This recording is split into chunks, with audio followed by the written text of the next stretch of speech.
बिहार लोकसेवा आयोग ने बिहार शिक्षक भर्ती परीक्षा का रिजल्ट पिछले मंगलवार को जारी किया और उससे पता चला कि जो 1,70,400 पद थे उसमें 1,21,000 से थोड़े ज्यादा अभ्यर्थी को जो है वो सफल घोषित किया गया है।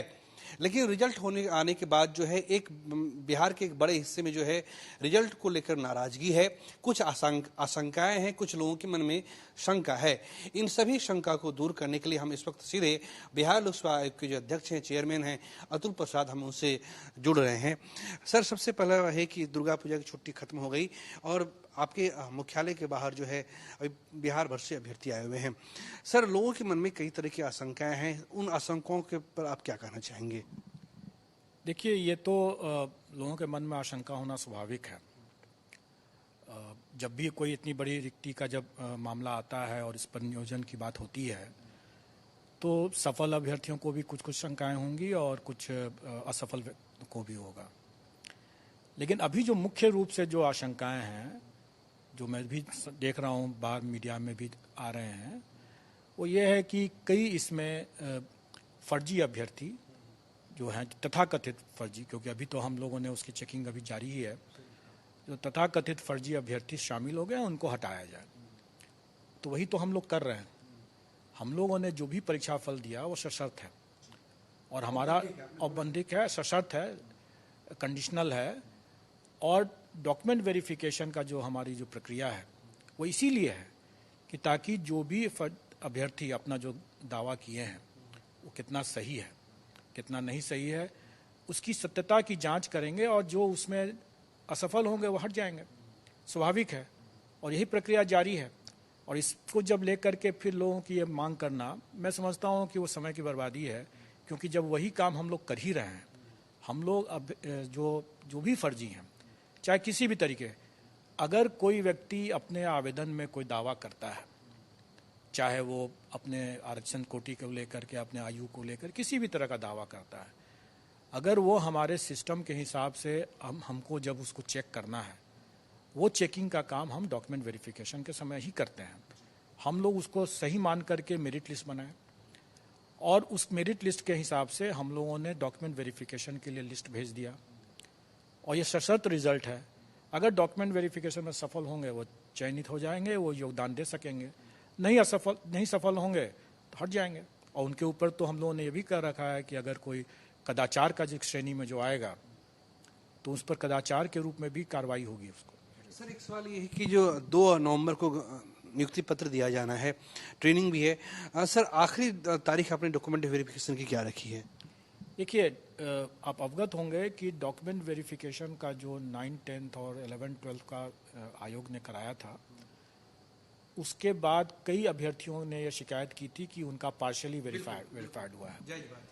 स्वाभाविक है कि ऐसे पार्शियली वेरीफाइड को भी हमें बेनिफिट ऑफ डाउट देने की आवश्यकता थी।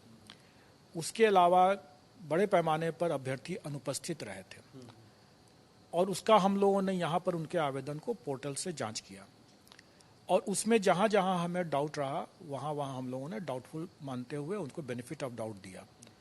और जो क्लियर कट मामले थे, जो छांटने वाले थे, लगभग 10,000 के आसपास हम लोगों ने छांट भी दिया। सर, ये 10,000 जो अभ्यर्थी है, मतलब कि फर्जी दस्तावेज के साथ जिनको आपने हटाया है, जिनका देखते के साथ ही, पोर्टल पर देखते के साथ ही जिनका गलत था, उनको हम लोगों ने पहले अपने ही स्तर पर छांट दिया।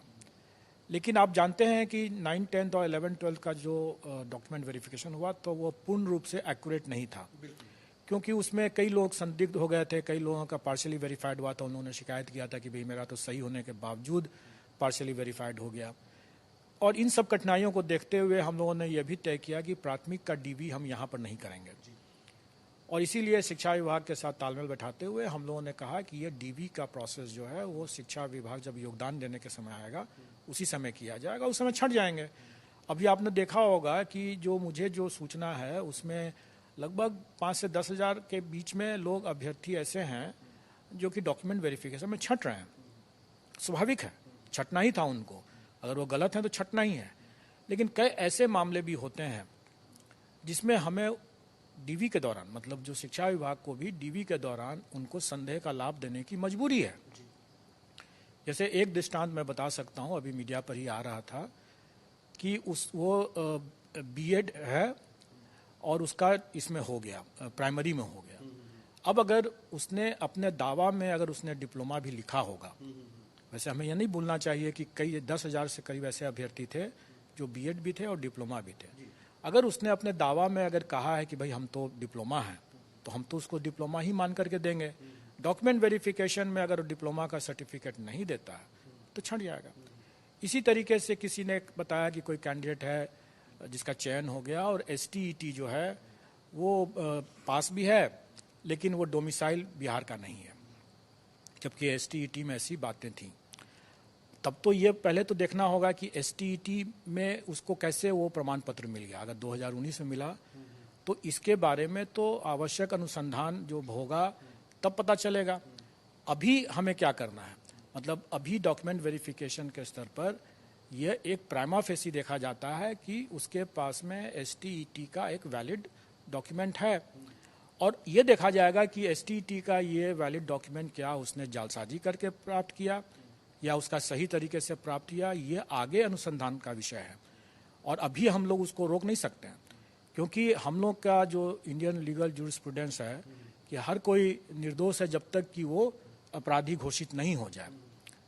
इनोसेंट टिल प्रूव्ड गिल्टी, जब तक कि वो गिल्टी प्रमाणित नहीं हो जाता है तब तक इनोसेंट मांग के किया जाएगा। और ये जो फर्जी दस्तावेज अगर कोई किसी भी जगह का लेके आता है, अगर वो मूल रूप में लाता है, प्रथम द्रष्टव्या हम लोग प्राइमा फेसी उसको सही मानेंगे, और कालांतर में जब उसकी वृहद जांच होगी, जो कि होना ही है योगदान के बाद। सर एक सवाल है, मान लीजिए कोई व्यक्ति है जिसने अलीगढ़ के किसी कॉलेज से उसने डीलेट किया है और हो सकता है कि वो उसने वहां से फर्जी डिग्री बनवा ली हो, उसने सबमिशन कर दिया, तो सर क्या आप बाद में इसकी कोई जांच कराएंगे? कि हो सकता है सर आपने देखा कि ये डीलेट लिखा हुआ है तो आपने उसको पास कर दिया, आपने उसको ज्वाइन करा दिया। देखिए ये काम शिक्षा विभाग का है जी, और ये काम होता है और 100% सभी मामले में होता है, क्योंकि जो भी दस्तावेज उसने अलीगढ़ यूनिवर्सिटी का अगर मान लीजिए दिया है और वो फर्जी है तो उसकी जांच तो अभी पता नहीं चलेगा। उसकी जब हम लोग कराएंगे बाद में जाकर के, मतलब शिक्षा विभाग जब योगदान के बाद जब कराएगा, और 1 साल लग सकता है उसमें, क्योंकि उसमें कॉरेस्पॉन्डेंस होगा अलीगढ़ यूनिवर्सिटी के साथ वगैरह वगैरह, और यह विषय वृहत अनुसंधान का है, वो इस स्तर का मामला नहीं है। अभी जो डॉक्यूमेंट वेरिफिकेशन जो हो रहा है वो प्राइमा फेसी देखा जाएगा कि डॉक्यूमेंट उसके पास है कि नहीं, योगदान करेगा, और अगर उसके बाद पता चलता है कि उसका अलीगढ़ यूनिवर्सिटी का वो दस्तावेज फर्जी था तो वो उस समय जेल जाएगा। सर एक सवाल है कि जो अभ्यर्थी है वो कट ऑफ जारी करने की मांग कर रहे हैं कि विषयवार जो है कट ऑफ जारी किया जाए, ताकि उन्हें पता लग जाए कि वो इस प्रक्रिया में नहीं आना था। वो कब तक जारी करेंगे? देखिए कट ऑफ हम लोग हो सकता है कि आज ही जारी कर दें, सभी विषय का सभी आरक्षित श्रेणी का। वो मेरे पास आ चुका है, अब उसकी चेकिंग चल रही है, और जब चेकिंग ठीक हो जाएगा तो फिर उसको अपलोड कर दिया जाएगा। इसके साथ साथ मैं ये भी बता दूं कि जो डॉक्यूमेंट वेरिफिकेशन में लोग कह रहे हैं कि बहुत फर्जीवाड़े को छांटा जाए ताकि जो वैकेंसी हो उसको फिर से भरा जाए, और कई बार ऐसे भी लोग कह रहे हैं कि मल्टीपल रिजल्ट्स जो दिया गया है जबकि आपको एक ही रिजल्ट देना था एक कैंडिडेट। हाँ सर, ये शिकायतें आ रही है कि 9 से 10 में भी हो गया, 11 से 12 में भी हो गया। देखिए रिजल्ट तो हम मल्टीपल देंगे, नौकरी उसको हम एक ही जगह करने देंगे। स्वाभाविक है वो एक से अधिक नौकरी नहीं कर सकता है, और जो 2 जगह मान लीजिए छोड़ देता है, अतिरिक्त जगह छोड़ना ही होगा तो वैकेंसी हो जाएगी। तो ये वैकेंसी अगर होती है तो इसको भी हम रेसिडुअल वैकेंसी मानते हुए सप्लीमेंट्री रिजल्ट से भर देंगे। वैसे ये अलग मुद्दा है कि ऐसे मल्टीपल रिजल्ट्स वाले कितने मामले होंगे। जी बिल्कुल। आप अवगत होंगे कि 9-10th में सिर्फ 4 ही ऐसा विषय था जिसमें कि अभ्यर्थी जो हैं वो वैकेंसी से ज़्यादा हैं, ज़्यादा संख्या में है, और वो है सोशल साइंस है, मैथ्स है, साइंस है, उर्दू है। अब इसके अभ्यर्थी अगर आप देखें कि मल्टीपल रिजल्ट्स की बात अगर करते हैं तो कंप्यूटर साइंस का कोई भी विषय 11th-12th में है ही नहीं।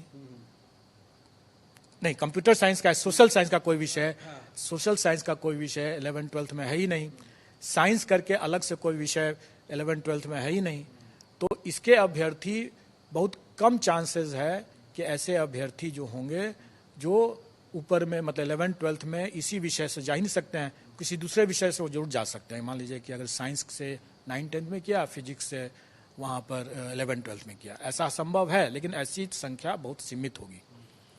और जिन मामलों में वैकेंसी से अभ्यर्थी काफ़ी कम संख्या है, उसमें तो कोई प्रभाव ही नहीं पड़ता है मल्टीपल रिजल्ट का, क्योंकि उसमें तो कोई कैंडिडेट अतिरिक्त बचे ही नहीं हैं जो अपने मेरिट सब के लिए आ सकें।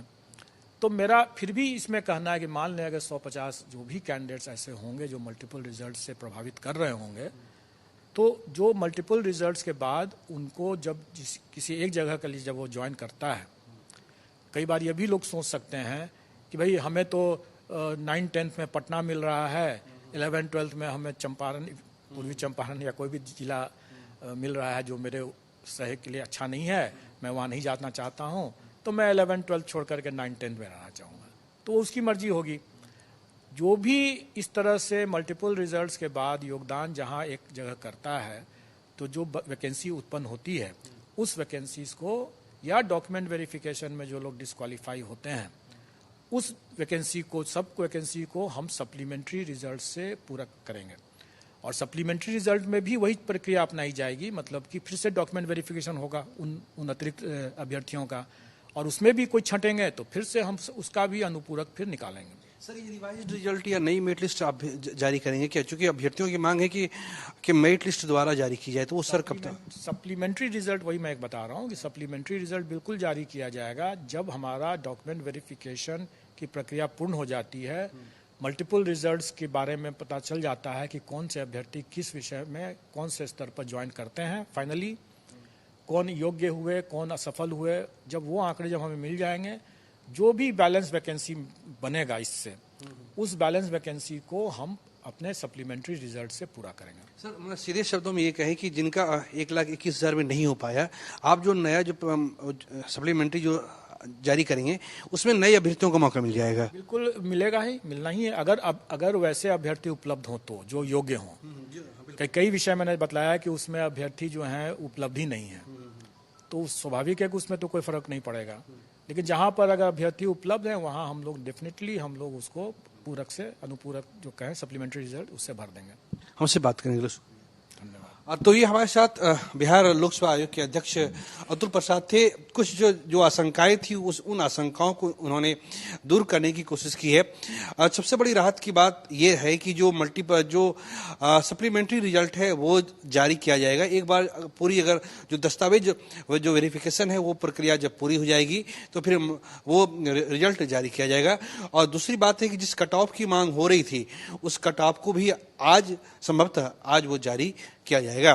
कैमरा पर्सन फिरोज के साथ प्रीतम कुमार, कशिश न्यूज, पटना।